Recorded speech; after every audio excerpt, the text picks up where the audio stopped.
Morjesta. Kello on 10:09 illalla. Huomasin tällä Ideaparkissa. Polttoainehinnat on aika edullisia. Katsotaan. Tulin tankkaamaan.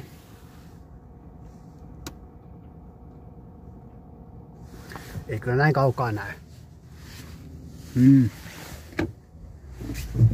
Tää lähemmäs. Täällä on kamerat huonoja.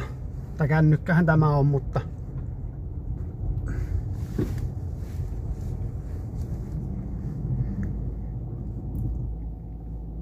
siinä on 95, ei 10, euro 85 ja ei ole aika edullisia mun mielestä tähän aikaan illasta. Vois vähän tankatakin. Mutta juu, tää on tosiaan Lempälän Ideaparkissa tää APC kylmäasema. Ei mitään tämmönen nopea. Ei mitään, kiitos jos katsoit. Moro!